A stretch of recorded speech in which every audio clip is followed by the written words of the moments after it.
તરફથી એક મુવમેન્ટ મૂકું તો આ નવસારી કે ભટાર વિસ્તાર છે ને એ આખો જામ થઈ જાય. 2 વર્ષ પહેલા જ્યારે નવસારીમાં અમે ચાલુ વરસાદમાં રેલી કાઢી હતી આ સાહેબોની આગેવાની હેઠળ, આ વર્ષે વિચાર કર્યો હતો કે આખી નવસારી જામ થયેલો હશે. પણ હજુ જાગૃતતા ઓછી છે આપણામાં. આપણા હક અધિકારની આજે વાત આવી છે. 9 ઓગસ્ટ વિશ્વ આદિવાસી દિવસ આખા વિશ્વમાં કેમ ઉજવવામાં આવે છે?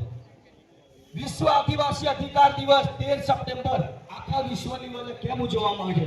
કેમ આપણા આદિવાસી જે સમાજ છે એ માટે જ આ દિવસો આપ્યા છે, બીજા સમાજ માટે કેમ નથી આપ્યા? એ આપણે વિચારવા જેવી વાત છે.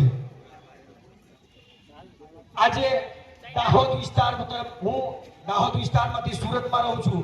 એક ભીલ સમાજનું એક સંગઠન ઊભું કર્યું છે આજે 5 વર્ષથી. કેમ કે અમારા દાહોદ, પંચમહાલ, મહીસાગર, રાજસ્થાનનો બોર્ડર વિંગ, મધ્યપ્રદેશનું બોર્ડર વિંગ, મહારાષ્ટ્રનું બોર્ડર વિંગ, જે મજદૂરી કરવા આપણા ભાઈઓ બહેનો આજે આવે છે અને તેમના પર જે અત્યાચાર થાય છે એ અત્યાચાર બાબતે અમે મુવમેન્ટ ચલાવી છે સુરતમાં. કે કોઈ પણ મજદૂર ભાઈઓ કામ કરતા કરતા મરી જાય છે, કે કોઈ પણ મજદૂરી કરતા ભાઈઓને કઈ તકલીફ પડે છે ત્યારે અમે ત્યાં રસ્તા ઉપર જઈને લોક પ્રશાસન સામે અમે લડીએ છીએ.